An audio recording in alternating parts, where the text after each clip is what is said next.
podcast sem cerveja, fudeu. Porque aí, os únicos que vão falar merda aqui somos nós dois. Vamos até controlar a bebida, né? Mas por que o convidado não vai beber? Eu posso beber. Eu bebo com Então, você. ó, vamos beber. Já resolvemos mais um problema. Pronto. Pode ser. Não vai ter perrengue. Porque aí o cara se solta. Esse perrengue não vai ter. Não, o podcast da Escola Bootcamp, sem cerveja, o perrengue não é podcast. Não é o mesmo. Não é o mesmo. Sejam todos bem-vindos ao Perrengue Cast, uma iniciativa da Escola de Negócios Bootcamp dentro da... Não, pode deixa assim, a gente vai... Solta a gravação. Vamos esperar a câmera voltar. Perrengue é ao vivo. Caiu a câmera. Primeiramente teve que ir no banheiro, já tá voltando aí. Vai pro making off essa? Não, essa vai ao vivo mesmo, pode deixar. Os bastidores do Perrengue Cast. Não, mas agora olha aí. Sejam Sejam todos bem-vindos ao Perrengue, o Perrengue de Verdade, Perrengue Cast, uma iniciativa da Escola de Negócios Bootcamp, aqui na casa da Prime Video, a maior geradora de demanda e cotações para o mercado de segurança, facilities e tecnologia, com patrocínio da Steifa. Steifa Control System. Steifa Control System. Eu vou até abrir minha cerveja para pôr essa cerveja nesse copo maravilhoso da Steifa. Isso aqui é a tradição. Melhor empresa de automação e processos de BMS do Brasil. Hoje aqui um convidado mais do que especial, um cara que eu amo de paixão. Eu achei que ele não ia tomar, então ele ia se fuder com a gente aqui ao vivo. Mas já que ele abriu a cerveja, a gente pega leve, né? Andrade Neto. Sei que só a gente passa vergonha, né? Vamos brindar então, pô. Saúde. A nossa. E ó, se não ficar ao vivo essa queda aí da câmera, não é Perrengue Cast, hein? É pra deixar ao vivo sem cortar. Com o Neves eu derrubei o microfone, né? Cada hora uma novidade. Ficou emocionado? Mas ele causa isso, né? É um cara que ele causa isso. É que na verdade ele substituiu a fera, né? Foi o momento da bênção, né? Exato. Eu assisti. Exatamente. Assisti você falando, não, você veio pra me abençoar, né? Exato. O cara é... O cara é pica. O cara é... Não, os cortes dele, que a gente soltou ontem e hoje, até agora, o de hoje, até agora há pouco, deu 5 compartilhamentos no LinkedIn. E a galera pedindo, me envia no WhatsApp. É claro que eu tava ali fora falando com um cara de Salvador 71. O cara me adicionou no LinkedIn. Meu, preciso desse corte. Falei, me manda um WhatsApp que eu te mando o corte. Ele falou, eu vou usar aqui no meu time, o caralho, mostrar pro meu chefe. O Neves é fantástico. O bicho é brabo, né? É brabo. E tentou dar uma jugular na gente aqui, mas a gente pegou ele na curva, né? Bem-vindo ao Perrengue Cast, esse cara que eu amo de paixão, Andrade Neto, tem história pra contar. Eu quero ver o que ele vai falar hoje aqui de perrengue. Irmão. Porque história boa, meu, conheço várias tuas, tá? Não vem querer. E aqui nesse podcast, se o cara começar a contar as mentiras que a vida lhe proporciona... Sem case de sucesso. Cadê a campanha? A gente vai meter um Kojak aqui, o cara quando contar a verdade, que é os insucessos, o bicho vai girar, vai tocar a luz a porra toda. Bem-vindo ao Perrengue Cast. Obrigado, meu irmão. Obrigado. Para mim é um prazer estar aqui com vocês dois, né? Um programa que já é um sucesso. Você mesmo já verbalizou, né? Dessa alcance que está tendo com a participação do Neves, o primeiro convidado. Então, para mim, estar sentando aqui hoje na companhia de vocês, já para mim já é uma glória. Me sinto honrado. Obrigado, irmão. Para todos nós, né, Colete? Ó, o cara é brabo. É brabo. Ele foi pro Japão. Não foi passear, ele foi pro Japão, eu não sei nem falar, porque o meu inglês é muito ruim. Como é que fala? Six Sigma, não? Lean Six Sigma. É muito business.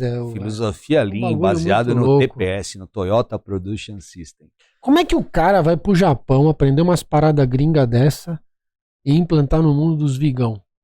Deve ser um perrengue do cara. O cara tá lá na Toyota, bagulho muito louco, linha de produção, japonês disciplinadinho, tudo certinho. O cara trabalha 12, 15 horas por dia. Como é que é o vigilante lá no Japão, cara? Fiquei curioso também. Ele fala chinês. Cara, chinês, olha, como ele fala? Xingarigato? Eles não usam nem armamento, porque lá só a polícia pode usar armamento. Proibido, por lei, usar arma de fogo. E mesmo a polícia não usa de forma ostensiva, eles usam por dentro do colete. Olha só que curioso.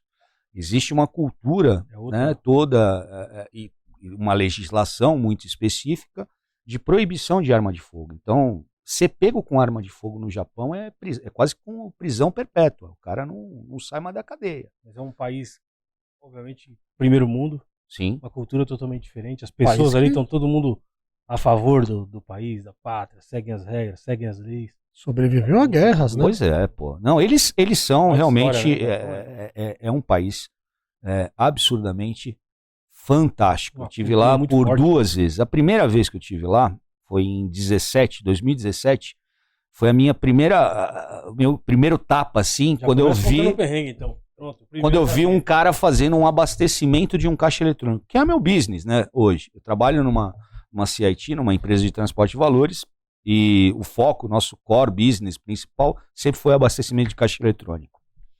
E quando eu vi a primeira vez uma pessoa, você me perguntou, como é que é o vigilante lá japonês? O cara sem arma, o cara sem proteção, sozinho, numa estação de metrô, numa estação de trem, na realidade, fazendo a troca dos cassetes num equipamento de cash dispenser, né, num ATM de dispensa de cédulas. Então foi fantástico ver aquela experiência, porque você vê, o cara lá estava sem arma, sozinho, num carro, num utilitário. Aqui a gente tem que, por legislação, né, a Polícia Federal é que regula o nosso segmento, você tem que fazer num carro forte, blindado, com uma guarnição completa, 4 vigilantes armados, todos com revólver, calibre 12, né? Então, você vê a disparidade das realidades, né? Então, você toma esse cultural, o choque cultural é muito, muito grande. Mas você aprende, né? E vê outras formas e começa a pensar um pouco fora da caixa, é uma coisa que a gente fala muito, né? Da necessidade da gente, como profissional de segurança, não ser old school, né? Ter uma visão um pouco mais ampla e pensar fora da caixa para realmente trazer soluções que possam ser mais produtivas, mais eficientes, mais otimizadas, né? Disruptivas, né? Disruptivas, a palavra é essa. E o grande perrengue, né? Você embarca daqui de São Paulo, chega num país de primeiro mundo, vive uma cultura Toyota de ser, que eu não faço ideia como deve ser, mas deve ser do caralho, um negócio surreal. Passar lá quantos dias? A primeira vez eu fiquei 12, foram 12 dias, e essa segunda foram 11 dias. 11 dias já dá para você viver um pouquinho o local, não é mais o turista, até porque você está indo também com foco em desenvolvimento humano. Aí tu chega aqui, a companhia, com a capa da Toyota, com o Lean Six Manufacturing... Os manuais debaixo do braço. Massachusetts Birigui, com a porra toda. E aí como é que você... Cara, aí tu chega lá e aí? O perrengão do caralho, virar um business de ponta cabeça, old school muitas vezes, eu não sei como que é lá a gestão. Cara... Exatamente isso. Bom... Deve ser muito louco essa parada. Eu na mesma época que eu fui fazer essa primeira imersão, né, essa primeira minha ida ao Japão... Aliás, você vai por conta própria ou a empresa investe? Na primeira vez, nós fomos a empresa bancou, eu fui com o meu diretor e com o meu superintendente. Já não é tão perrengue, né? A empresa pagando. A primeira vez não foi perrengue, eu explico, porque eu estava com os dois são fluentes em inglês, então eu me aproveitei agora dessa situação japonês, um pouco, eu enrolo no inglês, né? Japonês nada, né? Mas assim, enrolo no inglês, mas com a presença dos dois facilitava bastante. Dessa segunda vez eu fui sozinho. Então foi um pouco mais difícil chegar lá no aeroporto sozinho, me virar para pegar um táxi, para ir pro hotel onde eu estava hospedado, para dormir no dia seguinte. Foi seu ou foi da companhia? Também foi da companhia. As 2 vezes eu tive essa sorte de a companhia bancar, porque é uma viagem muito cara. Então, não é a passagem é muito cara. É um perrengue financeiro, né? Já chegou... É um perrengue cultural, né? É aquele estresse, vou chegar lá de madrugada, como é que eu faço para me deslocar, pegar um táxi, porque você corre o risco de pegar um taxista que não fala inglês, tem essa também. E aí você tem que ir pro hotel para dormir, para depois, no dia seguinte, eu tinha que voltar pro hotel, eu tinha que voltar pro aeroporto para pegar um outro voo para uma outra cidade onde a missão técnica ia se desenvolver. Segunda vez. Mas já perguntando uma curiosidade, por relações até da Segunda Guerra, enfim, a questão do inglês, o japonês, o inglês não tem esse problema cultural de Segunda Guerra.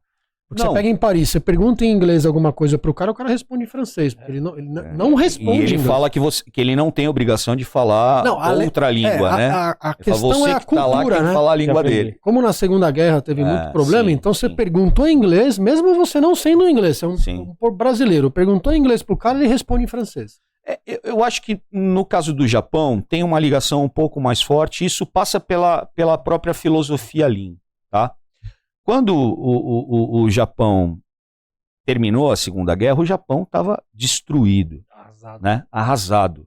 E os Estados Unidos, no plano Marshall, né? Ele injetou muito capital intelectual de cientistas políticos, de cientistas de diversas áreas, engenheiros, para reconstruir o Japão, na ideia de reconstruir o país.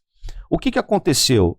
Muito da cultura inglesa foi levado. Isso, o japonês, ideia de império ainda, né? Mas o japonês também é safo, eles pegaram muita coisa. Então, o próprio Lean, a própria filosofia Lean, o TPS, nasce de uma sacada da família Toyota, né? Essa é uma curiosidade. Eles não são Toyota, como hoje é a grafia, eles são da família Toyota, né?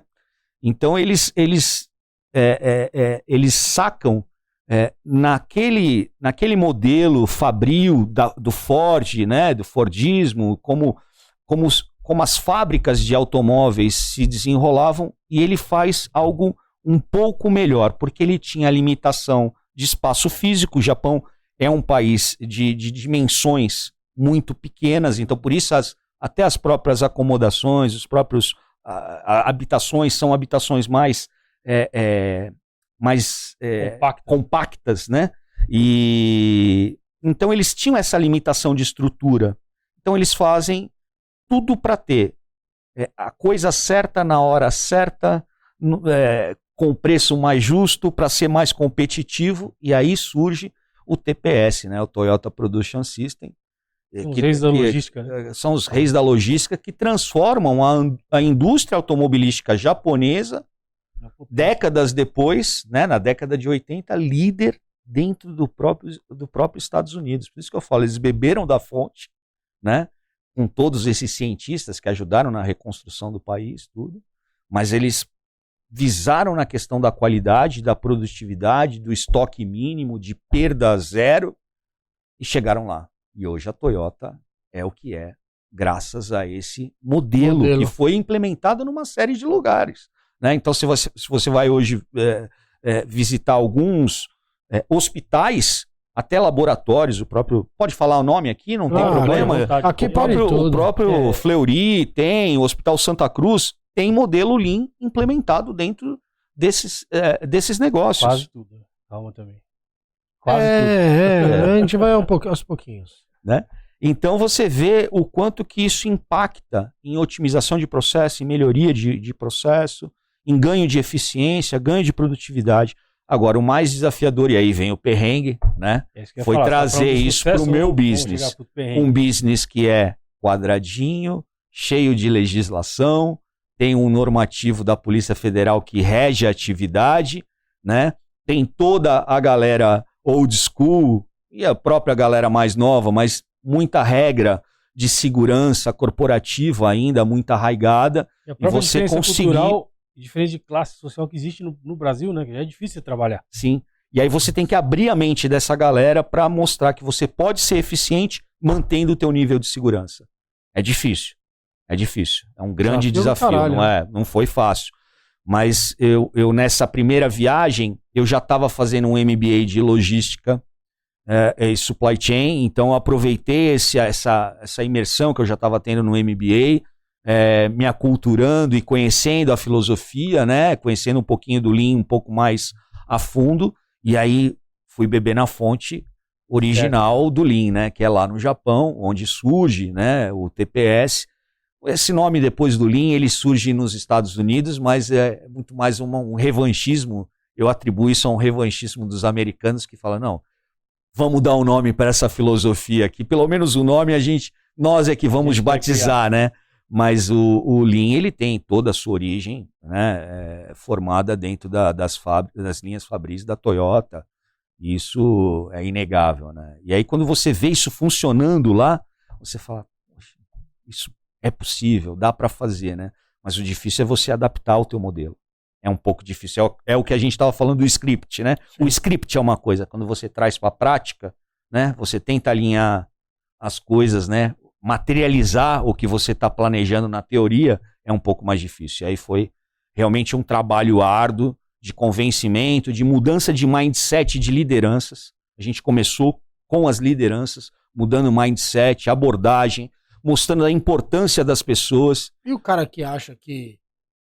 O zangado, o cara que acha, pô, não, o negócio tá desse jeito, o concorrente faz assim, há 200 anos a maior empresa de transporte faz desse jeito, aí vem o cara que foi lá pro Japão... E acha que vai mudar o mundo, vai inventar a roda. Vai inventar a roda, e aí? Esse é o velho complexo de Gabriela que a gente faz nessa abordagem com as lideranças para mudança de mindset, que é eu nasci assim, eu cresci assim, eu vou morrer assim, né? O velho complexo de Gabriela. Então você tenta demover as pessoas e convencer que as coisas são mutáveis. E você pode melhorar, e você pode otimizar e aplicar o conceito de melhoria contínua. Tudo que você faz de uma forma hoje, qualquer processo, ele pode ser melhorado. E o conceito do povo japonês é isso para tudo. Eles olham para tudo de uma forma muito prática, assim, do ponto de vista de mudança. Eles não são apaixonados pela criação. A gente ainda tem muito disso, é cultural, né? A gente se apaixona por uma criação e acha que aquilo é a melhor coisa do mundo e tem que ser assim pro resto da vida. Não é verdade. A gente pode melhorar, né? E esse conceito é usado ao extremo. Tem uma reportagem muito curiosa daquele correspondente da Globo, Március Henning, se eu não me engano, o nome do... Ele vai no trem-bala fazer uma reportagem de como as equipes que faziam a limpeza do trem-bala, o Shinkansen, né? Como é que eles faziam para treinar as equipes que cuidavam da limpeza do Shinkansen. Se alguém olhar no YouTube, é capaz de ver essa reportagem. É muito interessante. E aí ele aprende com uma senhora o passo a passo de como fazer aquela limpeza do Shinkansen em poucos minutos, que é o tempo que o trem para na estação até as pessoas embarcarem. Ele toma tanto esporro da mulher, da tiazinha, porque ele começa a esquecer o passo a passo. Mas o mais interessante dessa reportagem é no final, uma senhora que fazia parte dessa equipe, ela é perguntada, como é que a senhora, o que a senhora... Ela falou, eu fico muito satisfeito em ensinar as próximas equipes, mas eu todo dia vou para casa pensando numa maneira melhor de fazer o que eu faço todos os dias. É aí o pulo do gato. É você conseguir tocar a mente do cara, mas principalmente o coração do cara, de que ele faz parte daquele processo. E aí é uma cultura da empresa em trazer o cara para um senso de pertencimento da empresa, mostrar que ele é importante dentro daquele processo, que ele pode melhorar aquele processo. Essa é a grande conquista. E para isso você precisa das tuas lideranças voltadas e alinhadas contigo. Sem ter esse alinhamento das lideranças, você não consegue tocar o coração e a mente do vigilante. Que foi o que você me perguntou. Como é que faz para mudar o vigilante? É assim, tendo bons líderes, tendo boas pessoas. E eles são referência nessa questão de fazer, né? Do hands-on que a gente fala. Então eles fazem, eles aperfeiçoam e eles tentam achar uma maneira de melhorar aquilo. Para que o próximo não é nem questão de sofrer menos, mas que otimize aquilo, né? Então, Sim. Deixa a lição pro cara. Legado para a próxima geração. Exato. Sim, deixa o legado e eles conseguem fazer de uma maneira bastante... A gente estava falando no episódio anterior com o Lanini sobre a humildade. Sim. Então eles são bastante subservientes, são pessoas que gostam de servir, gostam de aprender, gostam de ensinar. Isso faz toda a diferença, né? Porque então você tem vários multiplicadores todo o tempo, ensinando outras pessoas novas a fazerem a mesma coisa, e todo mundo se conecta, se conversa, se entende, aceita, executa ou não. Então você consegue ter um ambiente ali de produção e criação, né? Olha que sacada legal. Dizem que uma jornada Lean, quando você implanta uma jornada Lean numa empresa, num local, num comércio, seja onde for, para ela ter sucesso, ela tem que ser do P ao P. Do P ao? Do P ao P. Do porteiro ao presidente. Aqui é PQP. Lá é do P ao P. Do P ao P, do porteiro ao presidente. Você tem que envolver todo mundo. Você tem que mudar a cultura, envolver todos, engajar todos. Senão você não tem sucesso. Olha que exemplo de humildade bacana. Você falou em humildade. E olha que exemplo bacana que eu vi. Nessa última viagem, eu visitei uma série de fábricas. Eu fui com o pessoal da Leanway Consulting. Eles fazem uma série de viagens técnicas todo ano. Tem uma agora agendada para outubro, se eu não me engano, salvo o melhor juízo. Eu recomendo, quem tem vontade de conhecer filosofia Lean, faça uma missão técnica. Tem outras empresas que fazem essa missão técnica para o Japão. São 11, 12 dias de imersão. Todos os dias, 2, 3 visitas técnicas, né? Plan tours, né? E é fantástico. Numa dessas visitas, nós fomos numa fábrica de componente eletrônico. O dono da empresa, eu tirei foto até com ele, está no meu LinkedIn. Devia ter uns 82, 83 anos. Senhorzinho mesmo. Ele limpa os banheiros da própria empresa. Ele tem um plano de limpeza da cidade que ele começou a fazer muito novo, ainda na juventude dele, quando ele tinha entre 20 e 30 anos, ele começou a limpar os parques da cidade, por iniciativa dele. Ele limpava os parques da cidade. Hoje, essas ONGs, pessoal que cuida dessas agendas ASGs, vão até lá o Japão para que ele multiplique esse modelo de filosofia, de engajamento, para que tenham essa mesma amplitude. Ele já fez eventos em Nova York, limpando os parques de Nova York. Mas olha só a sacada dele. Ele falou assim, limpar um banheiro é uma das coisas mais humilhantes que possa ter na vida, porque você está limpando um lugar que é sujo, que outras pessoas usaram. E ele limpava o banheiro da própria empresa, sem a menor vaidade. Eu não consigo olhar um outro exemplo maior de humildade que eu tenha conhecido nesses meus 53 anos de vida. Isso é a questão do que o cara vai, o cara faz, o cara aprende, o cara ensina. Então ele vai, faz, ele aprende. Mas esse é o liderar pelo exemplo. Isso, o exemplo arrasta, né? O exemplo, a palavra convence, o exemplo arrasta. Quantas vezes a gente ouviu isso, né? Na nossa vida da caserna. É diferente daqui, que muitas vezes o cara lê, posta uns 2, 3 vídeos no YouTube, quer ensinar o outro a fazer. Exato. Né? Então aqui tem muito disso. O cara lê, posta o vídeo e quer ensinar. Nunca fez. Mas tem empresário que nunca desceu, não sabe, não conhece o negócio. Não vai no chão de fábrica. Não sabe o Lean mostra a importância de você estar frequentemente no chão de fábrica, você entender, você praticar a escuta ativa, você conversar com as pessoas. As pessoas perderam a habilidade de conversar hoje. Vocês já perceberam isso? As pessoas não conseguem conversar. A tecnologia veio para nos ajudar, tem muita coisa boa, mas ela leva muita coisa embora, né? E uma dessas coisas que estão se perdendo são as relações. Dentro de casa você percebe isso. Então tem uma televisão em cada cômodo, os filhos já não sentam mais à mesa com seus pais. Eu conheço bem. Né? Estamos aqui dentro da Prime. A Prime Video é o Tinder do nosso negócio. Ela junta o comprador com o vendedor, sem precisar fazer esforço. Exato. E na minha época não tinha porra nenhuma. Era páginas amarelas, você tinha que se virar. Opa! Não tinha Google. E o guia? Eu decorava a porra das páginas. Não tinha Waze. E a galera reclama ainda que hoje em dia tem trânsito de carro parado de informação, né? O Neves vai lembrar, fiz muita fiscalização operacional com guia ainda. Então. Agora falando de perrengue, só uma pergunta, uma dúvida que eu tenho. Você foi lá pro Japão, viveu toda essa experiência, viveu com os japoneses, os caras que fazem acontecer mesmo, que você vê ali que eles vivem na prática a experiência. Trouxe tudo isso, chegou aqui, cara, cheio de energia. Aí você trabalha com transporte de valores. Eu não conheço nada, eu sou da área de tecnologia, eu não entendo. Só sei que tem um buraquinho lá que os caras põem revólver, né? No carro forte. Eu já entrei num cofre. Eu não entendo nada. Como que você chega, tenta falar isso pros caras, mostra pros caras como é que a coisa acontece, o cara absorve, não absorve, tem dificuldade de comunicação, a equipe esse pessoal, eu tô perguntando como leigo, para outras pessoas aqui que estão ouvindo, que também têm a curiosidade de saber o que acontece dentro de um carro forte, como é que aquilo ali é o dia a dia dali, né? Essas equipes que estão lá dentro são diferenciadas, são os mesmos vigilantes com algum treinamento diferente. Como que foi esse perrengue e você conseguir transferir para esses caras esse conhecimento e esses caras absorverem e executarem ou não? Então, nesse mundo de tecnologia, quando você começa a ter que avançar e apelar para as ferramentas comportamentais, fica realmente mais difícil. E aí é por isso que eu falo que hoje as pessoas têm dificuldade de se relacionar, de conversar.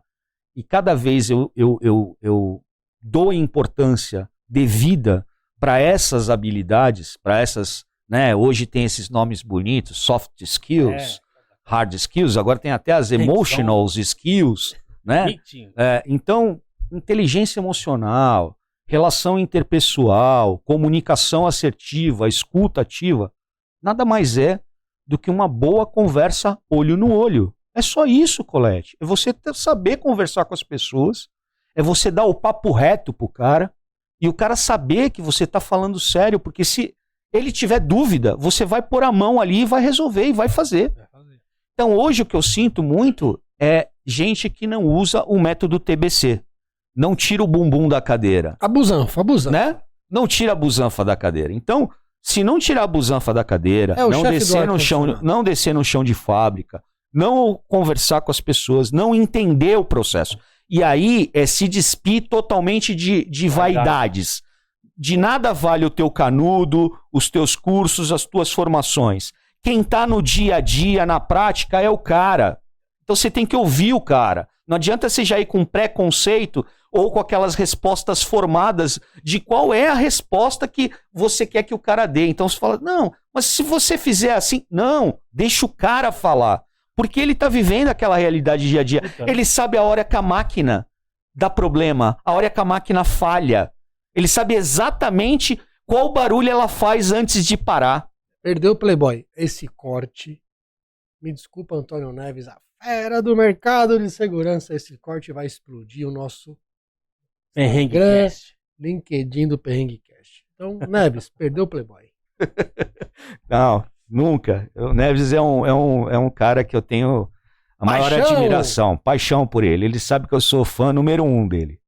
Mas assim, enquanto as pessoas não tiverem realmente essa disposição de se despir das suas vaidades e praticar a escuta ativa, deixar o cara que faz lá o processo todo dia te dizer onde que tem oportunidade, como que ele vê aquele processo e de que forma pode ser melhorado. O perrengue dele. Não tem jeito, tem que ouvir o perrengue.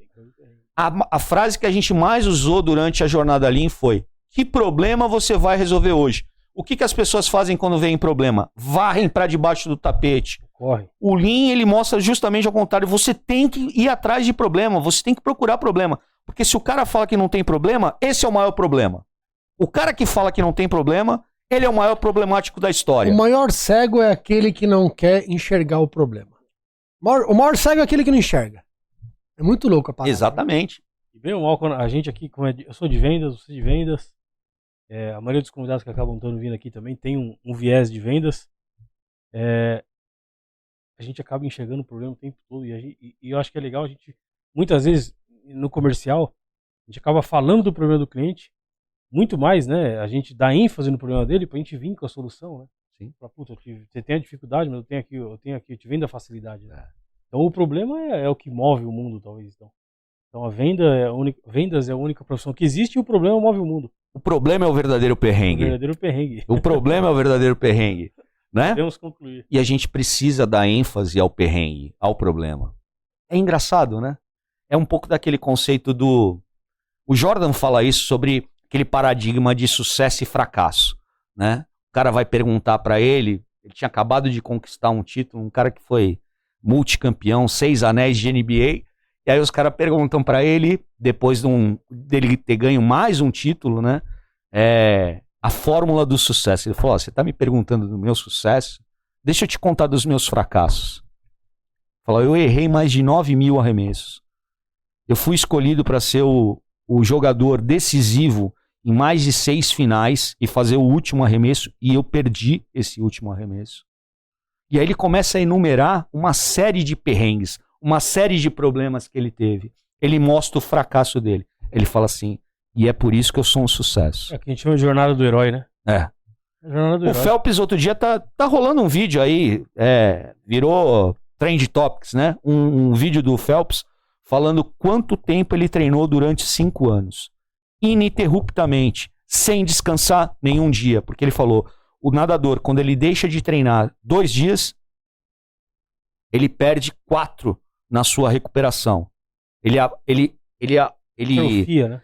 Ele volta 4 casas para trás. Tá parecendo a gente no futebol. Ele volta 4 casas para trás. Futebol joga futebol, eu pego a postada. Não, futebol. O futebol você fica um dia sem treinar, no outro você chega lá chutando lá. Eu pego o recepção de peito, olho pro cara do lado. Falando em futebol, um beijo pro Rodrigo Mala, que vai ver a Mala gente. Trainer. R. Mala, o melhor futebol aí da Baixada Santista. O cara é parceiro. Ele dá aquele assim, ó, como chama a paradinha? É, Shark. O cara é Shark Attack. Shark Tank. Pulo da águia. A gente tem lá em Maresias, tem o futebol e Caiçara. Opa. Pô, o futebol e Caiçara, os caras bravos. Quando estiver em Santos, será muito bem-vindo lá na rede do Canal 1. Exatamente, a gente também tá na rede do futebol e pode ir lá que vai ser bem recebido. O Colete vai lá apanhar qualquer dia ainda. Colete já treinou comigo, já fez funcional comigo na praia. Pra sacar eu apanhei. Só pra sacar. Não é fácil. É brabo. Mas esporte é vida, né? E aí, essa é história pra um outro perrengue, né? Contar dos 130 quilos, da diabetes tipo 2... E como que eu reverti esse cenário, né, meu irmão? Esse é um perrengue que a gente quer ouvir. Pô, agora vamos lá. Agora. Vamos pegar fogo no parquinho. Nayara. Fogo no parquinho. Executivo de alto nível, gestão de pessoas, a porra toda.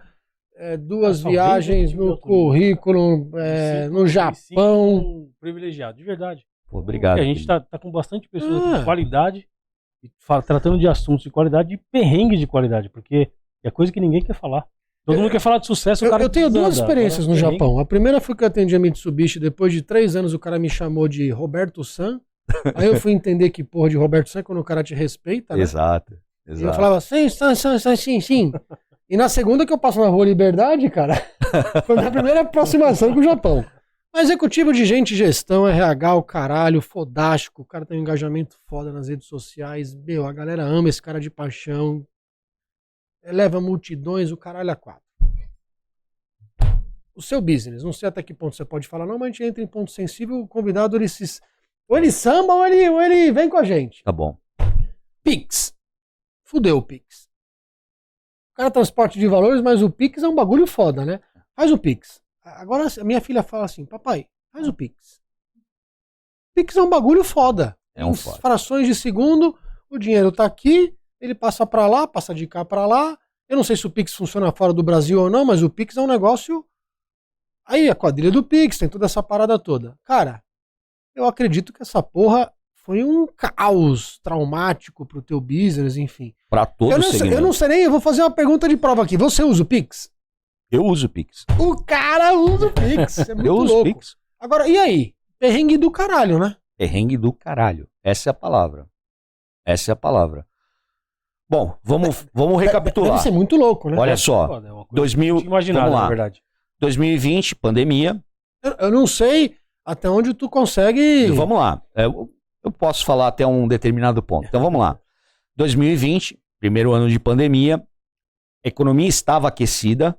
Importante dizer, a gente tinha um auxílio emergencial sendo pago pelo governo anterior e a economia muito aquecida. Taxa Selic baixa, né? Juros controlados. PIB positivo. Os indicadores econômicos estavam muito positivos. O cenário econômico estava aquecido. Em meia pandemia, nós inauguramos uma base. A base de Caruaru foi inaugurada em meia pandemia. Pra você ver que o negócio estava bom, né? Aí veio 2021. 2021 foi uma avalanche para todo segmento de transporte de valores. Por quê? O ciclo de numerário foi substancialmente afetado pela entrada mais agressiva do Pix. O Pix já tinha começado há algum tempo atrás, mas 2021 ele veio com força e vigor. E aí a gente já não tinha mais o auxílio emergencial. O que aconteceu? Toda a dinâmica do ciclo de numerário acabou sendo afetada. E aí, os comportamentos de uso de papel moeda que fazem o caixa eletrônico transacionar mais, a pessoa sacar mais papel moeda, o varejo também receber mais papel moeda, recolher junto às transportadoras a sua féria diária de papel moeda, enfim. Tudo isso, as próprias instituições financeiras, tudo isso foi afetado. E aí, a gente teve uma redução já em 2021 na ordem de 25%. A gente teve uma redução de demanda de 25%. Um quarto do Esse número cresceu para 30% em 2022.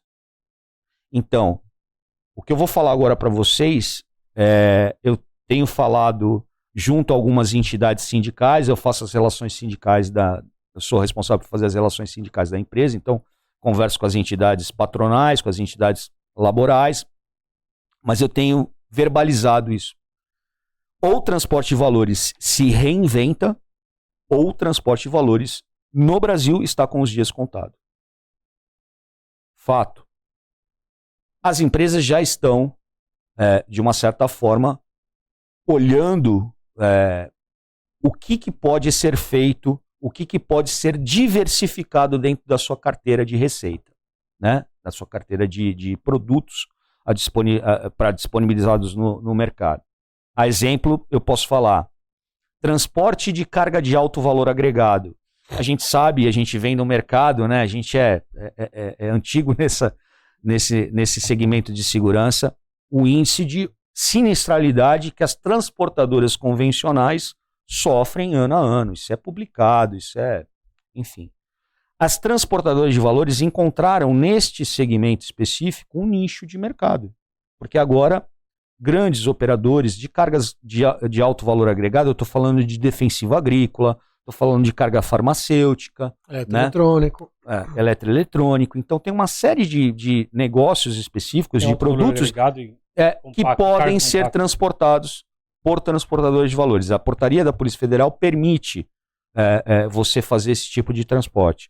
Então é um negócio novo, mas assim, só isso vai salvar a lavoura? Não, não é só isso. Então tem outros serviços, terceirização bancária, full, né? Ou seja, a transportadora assumindo, fazendo como se fosse um envelopamento de uma agência, isso lá fora já tem bastante, tá? Mas a agência, os funcionários são todos da transportadora de valores, mas só o envelopamento é de um banco, de uma grande instituição financeira. Então já existe terceirização de agência bancária lá fora. Acredito que esse é um modelo que logo, né, vai estar dentro do nosso mercado também. Já tem algumas iniciativas e outras oportunidades, porque assim, se aquele transporte de valor convencional pega malote, entrega malote, isso está com os dias contados. Isso de fato está com os dias contados. Abastecimento de caixa eletrônico ainda tem muito mercado. A gente tem ainda um mercado para avançar com isso, né? Diminuir o volume. O que talvez possa também mudar este cenário atual hoje. O governo atual já manifestou, e aí não entra nem... Eu não estou fazendo mérito de político, né? Eu estou só fazendo constatações. Eu falei do governo, prática, eu falei do governo anterior, que tinha o auxílio emergencial, e esse governo atual já manifestou o interesse de taxar o Pix para a pessoa física. Isso muda sobremaneira todo esse cenário. Hoje o Pix ele é taxado só para a pessoa jurídica. Se taxar para a pessoa física, muda de novo. E aí pode ser que a gente tenha um reaquecimento dessa questão.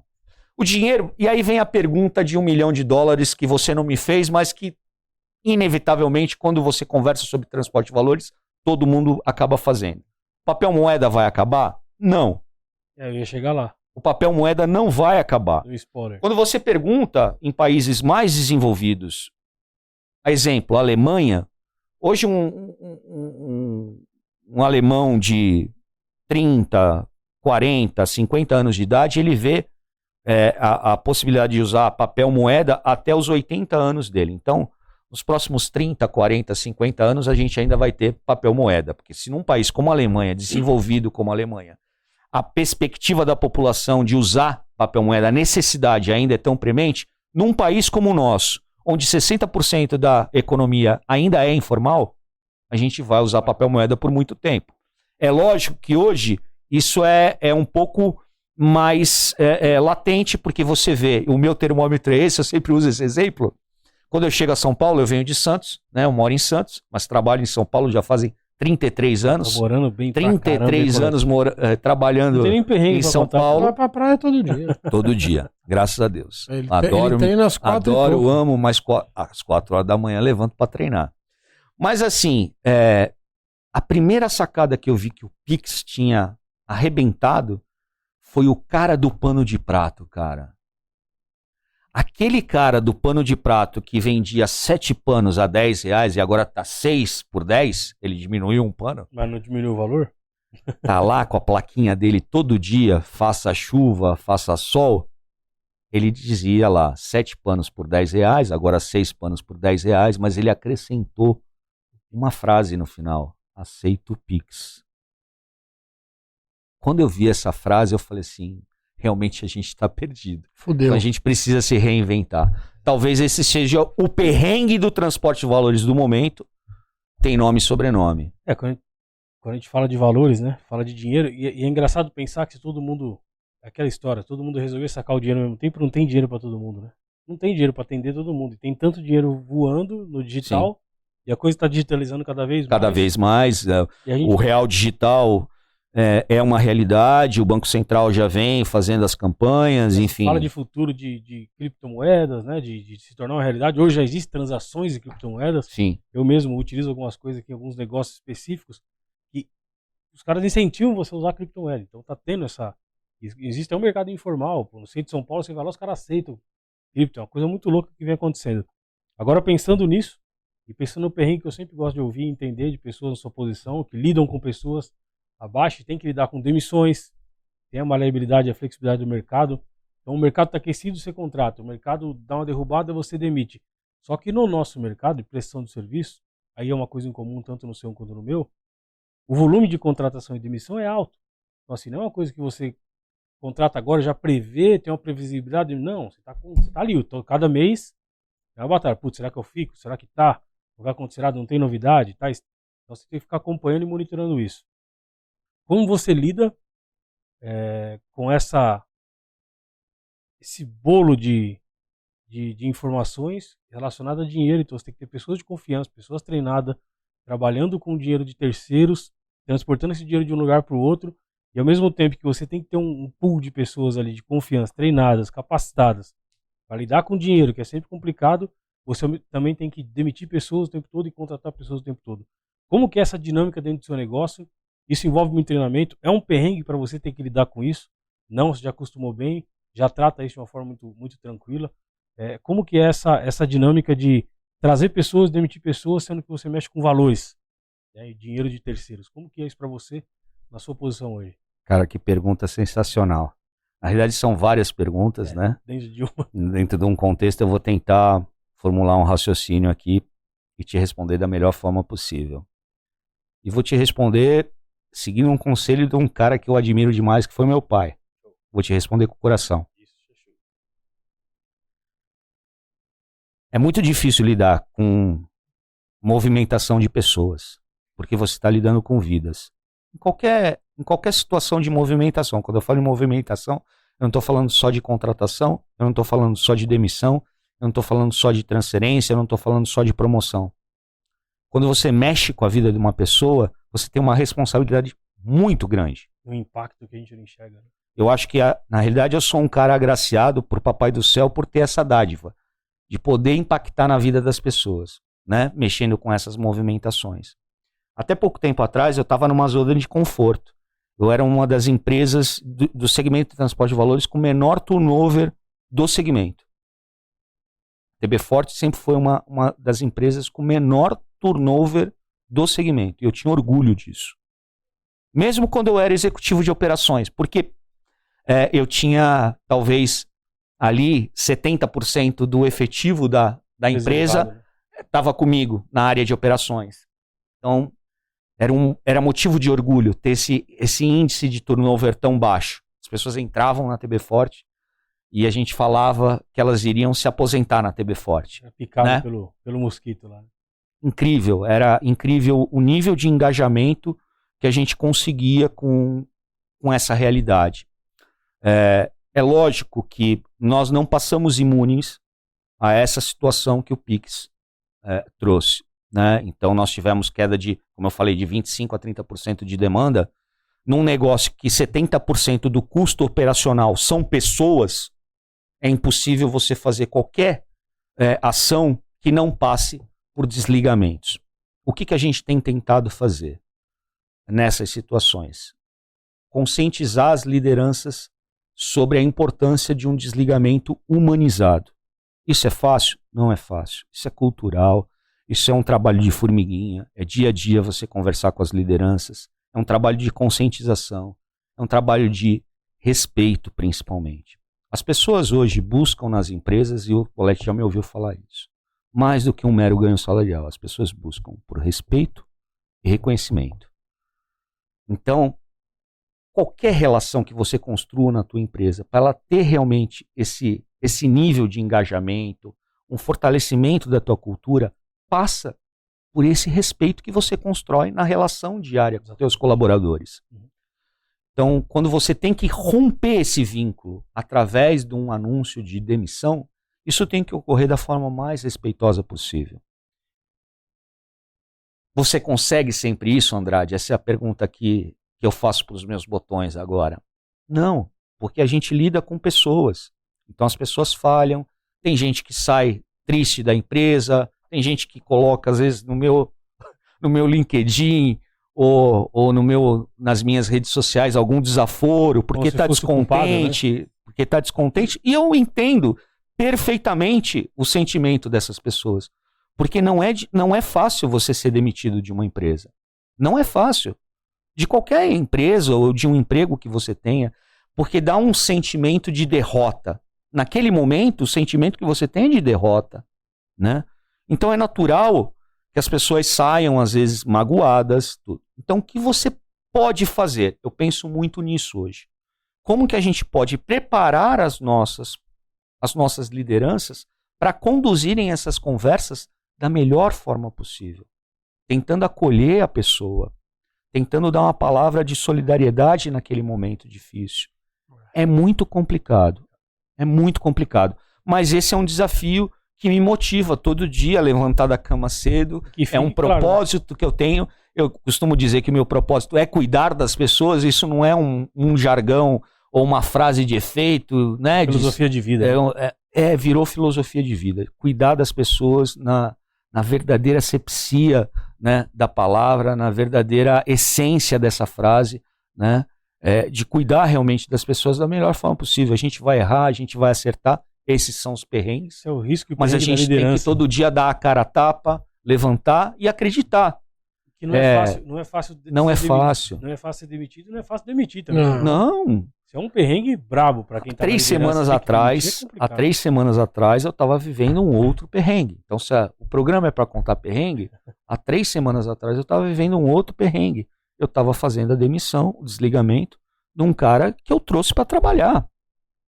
Um cara que eu trouxe para fazer parte do meu time de operações, quando eu era o executivo de operações. O cara estava comigo há 14 anos. Eu estou na empresa há 15. Trouxe ele no final do meu primeiro ano de empresa. Eu trouxe ele para trabalhar conosco. Ele estava comigo há 14 anos. Muito difícil fazer o desligamento dele. Isso é um perrengão. Foi muito difícil. Acho que talvez esse tenha sido o meu maior perrengue dentro dessa empresa. Demitir um cara que, sabe, um cara que eu acreditava como profissional, que eu valorizo como profissional, mas que era um momento totalmente adverso e que a gente tinha que encolher em estrutura. Não apenas estrutura de chão de fábrica, mas de todos os níveis. Eu entendi esse momento da empresa, mas que foi um desafio e que foi uma baita dor, né, no meu coração, uma estocada forte no coração. Para quem tem sensibilidade, para quem gosta de gente, e eu falo isso, eu gosto de gente. A gente se envolve. Eu gosto de gente, né?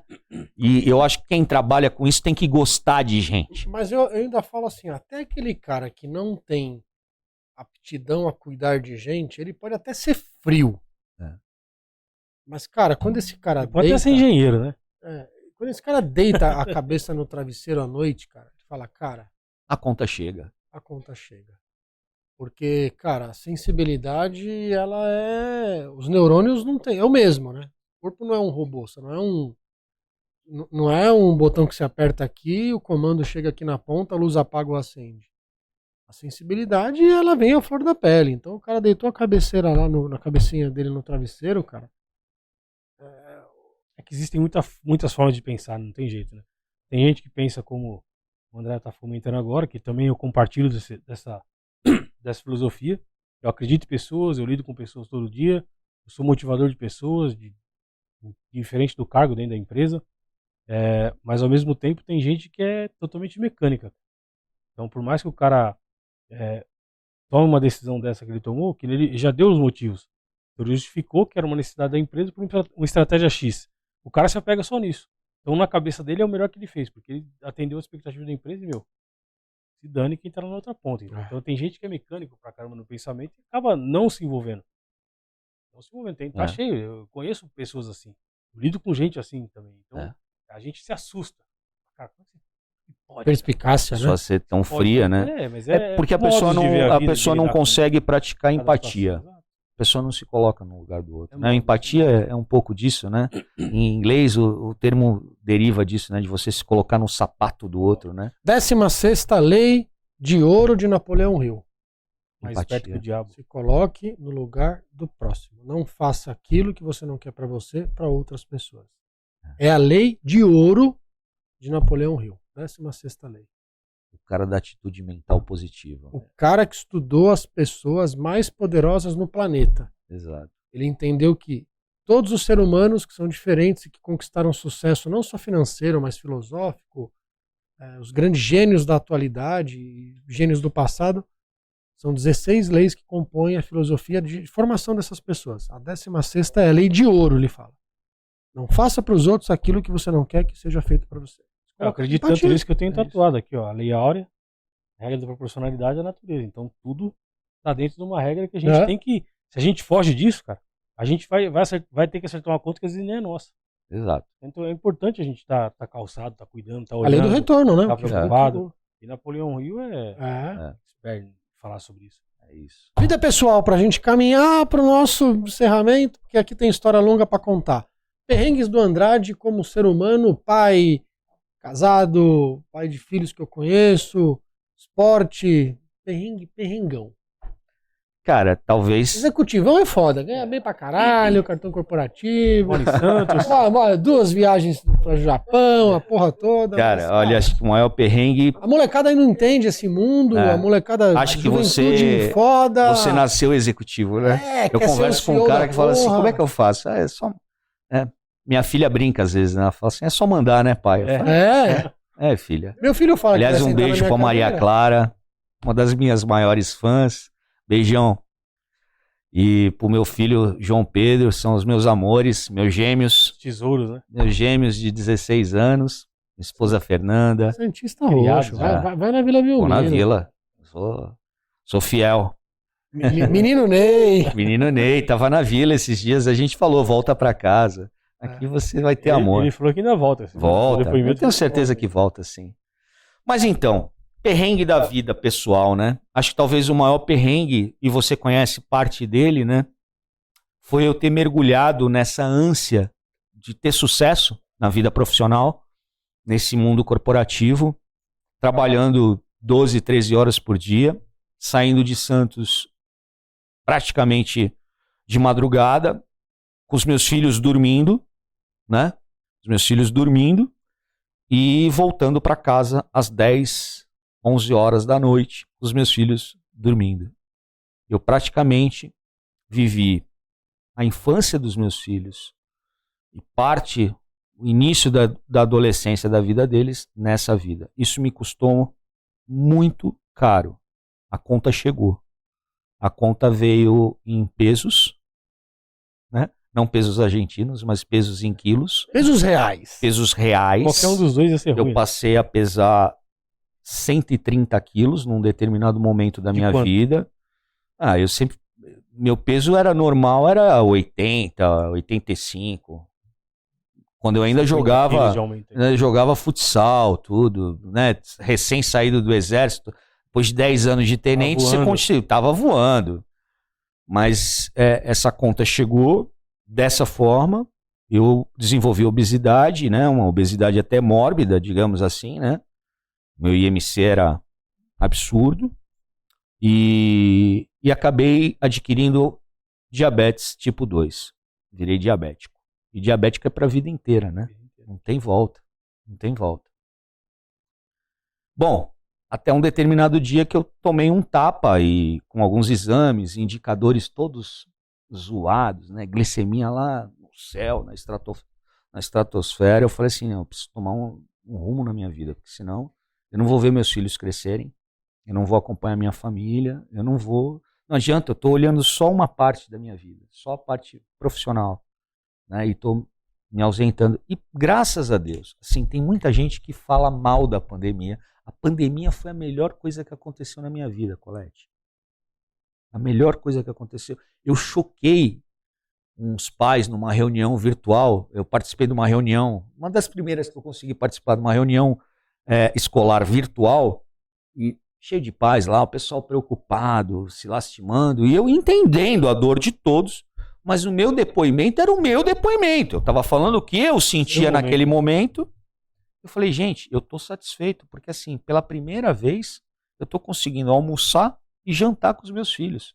Algo que o meu pai me ensinou a fazer com as minhas irmãs. A mesa de jantar não existe mais. Não existe mais. Eu consegui ativar isso. Em pleno 2020, eu ativei a mesa de almoço e de jantar em casa. E todo mundo sentava no almoço para almoçar, na janta para jantar, para bater papo. Então a pandemia foi fantástica. Nesse ponto familiar. No ponto de saúde, já tinha em 2019, já tinha voltado a treinar. O Rodrigo foi uma pessoa que me incentivou muito. Eu chegava cansado às vezes de São Paulo e ele já tinha dado aula o dia inteiro, tinha saco de pegar o tênis e sair para correr comigo. Eu nas primeiras vezes corria 1 quilômetro e já parava, não conseguia, corria 2, parava para vomitar, passava mal. E ele foi perseverando comigo ali, entendendo o meu momento. Às vezes eu conseguia chegar às 9, às vezes eu conseguia chegar às 9h30, mas eu conseguia fazer aquele treino. E fui avançando até começar naquele nível de fazer funcional, né? Às 5 da manhã, 3 vezes por semana, final de semana pedalava. E aí entre o meu cunhado Celso, que é um cara fantástico, um irmão também, né? Que me incentivava nesses pedais, saía para pedalar 60 quilômetros, 70 quilômetros, 80 quilômetros. Fui para Aparecida, fiz 142 quilômetros, né, de Mogi até Aparecida. De bicicleta. Uma jornada incrível. Né? Ele tá direto em Boiçucanga, sai de Santos e vai para Boiçucanga de bicicleta. A gente faz uns pedais malucos aí. É capaz dele chegar em Maresias para comer um churrasco de bike. Pode ser, estamos esperando lá. Bora lá. Então eu tive essas pessoas, esses anjos da guarda, né, que me levaram a cuidar mais da minha saúde. E aí perdi peso, os índices voltaram todos à normalidade. Hoje eu sou um cara que não me vejo sem fazer uma prática esportiva. E esse é um problema que eu vejo muito no mundo corporativo. As pessoas engordando, perdendo a sua saúde, perdendo a sua vida e perdendo os momentos mais importantes que eles têm para viver junto às suas famílias. Tudo isso eu consegui resgatar em plena pandemia. Então, perde o maior ativo que a gente tem, que é o tempo, perde né? o teu maior ativo. E talvez o teu maior ativo seja principalmente essas pessoas que te amam, a tua família. E para mim, isso é inegociável, né? Você tá com a tua família, isso até me emociona, mas para mim isso é inegociável. Poder viajar com eles num final de semana e curtir uma praia, e curtir uma ida ao campo na vila com meu filho, que adora, que é santista fanático, uma ida no cinema com a minha filha, ou levar ela para casa das amigas, né? Enfim, e a gente tem uma dinâmica muito legal. Eu e a Fernanda, a gente se reveza hora com o João Pedro, hora com a Maria Clara, são dois públicos totalmente distintos, amigos. Os amigos deles nos adoram, né? Então a gente está sempre junto, essa juventude nos dá uma bateria, né? E renova a nossa alma também, porque a gente aprende com eles, é uma troca, né? E você aprende muito com eles. É fantástico. Então hoje eu me sinto um cara abençoado por poder desfrutar desses momentos com saúde ao lado da minha família. Talvez se eu tivesse continuado naquela vibe de todo dia acordando cedo, chegando tarde, acordando cedo, eu não conseguiria estar desfrutando dessas coisas que eu desfruto hoje. Talvez até tivesse tido, como alguns amigos que ficaram pelo caminho, tiveram infartos fulminantes, não sobreviveram. Sua perspicácia, espírito de observação te deu essa virada de chave. Porra, eu precisei virar a chave. Foi necessário. mas foi no momento certo e graças a Deus eu tive muita ajuda. Muita ajuda. Eu nunca deixo de falar desses caras. Fosse o Rodrigo lá todo dia correndo comigo, o Caio, né? Os caras sempre me incentivaram, sempre me deram força para eu tá lá. Pô, precisamos de você. Quando é que você vai voltar pro treino? Meu cunhado me perturbando para eu ir pedalar com ele de final de semana. E isso te dá uma força, né? Para você continuar fazendo as coisas, porque isso te renova, né? E, cara, eu sou um cara que eu tenho uma vida muito simples, mas eu dou muito valor às coisas mais, para mim, mais valiosas, aos meus amigos. Eu tenho amigos, não são muitos, mas eu tenho amigos valiosíssimos. Valiosíssimos. Esse cara é um deles. Eu tenho um amor por esse cara incondicional. Pelo Neves, a mesma coisa. São dois caras que fazem parte da minha vida, assim, e me ajudaram muito, né, no sentido de troca, de networking, de conversas, de vida, pessoas sabe? Que vivem o propósito. De energia, vida, né? Vivem o propósito. O Zé, um outro cara que eu não posso me esquecer, o Zé Roberto é um cara, um fenômeno, né? Ontem estava almoçando com ele, né? Então, um cara muito, muito nota 10. Eu sou um cara privilegiado por ter essas amizades, né, que são genuínas. Show. Isso é importante. Do caralho! Mais Caralho. um Perrengue Cast. Cara, esse bagulho tá ficando sinistro, hein? Exato, é conteúdo que Terceira não venda já haja era. corte, hein? Terceira venda se fudeu. Já batemos terceira venda, já era. Caralho. A casa caiu. Andradão, que honra tê-lo aqui com a gente. Perrengue Cast contando essa vibe positiva do caralho, pessoal, profissional. A vida ensina a gente todo dia, né, cara? Ensina a ser melhor pai, melhor ser humano, melhor amigo, melhor empreendedor ou intraempreendedor. Vamos tirar as lições Tirar mais lições. importantes dos perrengues, né? Isso é o mais importante. A gente vê que tá no caminho certo. Segundo episódio, a gente ainda vai soltar o segundo amanhã, mas o primeiro já tem cortes triplicando, viralizando essas essências todas, né, de aprendizado com os erros que ninguém quer, né? Sim. É o que eu costumo dizer, né, meu? Todo mundo entra lá no Instagram, passa maquiagem, a mulher tal, e o cara pega a melhor take da casa dele, mas assim, meu, o perrengão, a frieira no pé, o cara muito louco, o carro batido, ninguém quer postar. E o Perrengue Cast, galera, veio para poder trazer a realidade como ela é, a vida nua e crua, o que deu errado, como que o cara se reinventou no seu dia a dia, como que o cara teve resiliência para superar os momentos mais difíceis. E o bagulho vai pegar fogo, hein, irmão. E quais lições, né? As lições que eles tiraram do perrengue. Perrengue é vida. Perrengue é vida. Andradão, a mensagem final é sua, mas antes deixar o Gabriel fazer o fechamento aqui. Tamo junto, parceiro Steifa Control System, patrocinador oficial do Perrengue Cast, na casa da Prime Bid, a maior empresa de demanda de cotação do mercado de segurança e facilities. Tamo junto. Pra mim é uma honra estar aqui com vocês nessa sala e compartilhar de tanta experiência aí como a do Andradão. É prazer, a gente nos conhecia antes, foi uma honra tê-lo aqui com a gente. É brabo. O brabo. Tem cara que a gente tem que ter perto na vida. Eu tenho muito amigo, graças a Deus.